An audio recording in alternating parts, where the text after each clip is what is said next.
Last வீடியோவில் headphone ஜாக்லேருந்து வர கம்மியான வோல்டேஜ் சிக்னலை வச்சு பெரிய ஸ்பீக்கரை ரன் பண்ண முடியாது அப்படிங்கிறத பார்த்தோம்.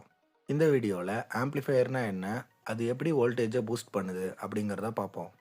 ஆம்ப்ளிஃபையர் என்ன பண்ணுன்னா, பவர் சப்ளை எடுத்துக்கிட்டு இன்புட்டில் கொடுத்த வீக் சிக்னலோட ஷேப்பை ஃபாலோ பண்ணி அதோட ஸ்ட்ராங் வெர்ஷனை அவுட்புட்டில் கொடுக்கும். சிம்பிளாக சொல்லணும்னா ஆம்ப்ளிஃபையர் இன்புட் சிக்னலை பூஸ்ட் பண்ணி அவுட்புட்டில் கொடுக்குது. இதுதான் HW104 ஆம்ப்ளிஃபையர் மாடியூல். இதில் லெஃப்ட் அண்ட் ரைட்டுன்னு 2 ஸ்பீக்கர் அவுட்புட் இருக்குது. இப்போ இந்த ஆம்ப்ளிஃபையர் மாடியூலை ஒயரிங் பண்ணி எப்படி ஒர்க் ஆகுதுன்னு பார்ப்போம். இந்த மாடியூலோட இன்புட் வோல்டேஜ் 2.5 வோல்ட்லேருந்து 5 வோல்ட்டுக்குள்ளே இருக்கணும். இதுக்கு பவர் சப்ளை கொடுக்கறதுக்கு நான் ஒரு 5 வோல்ட் அடாப்டரை யூஸ் பண்ணியிருக்கேன்.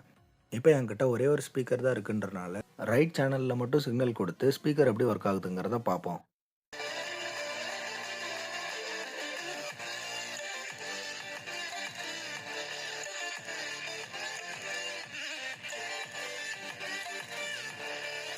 லாஸ்ட் வீடியோட கம்பேர் பண்ணும்போது ஸ்பீக்கரோட சவுண்ட் ரொம்பவே ஜாஸ்தியாக இருக்குது. நெக்ஸ்ட் வீடியோவில் ஹெட்ஃபோன் ஜாக் இல்லாமல் ப்ளூடூத்தை யூஸ் பண்ணி எப்படி இந்த சிக்னல்ஸை ஒயர்லெஸ்ஸாக ட்ரான்ஸ்மிட் பண்ணுறது அப்படிங்கிறத பார்ப்போம்.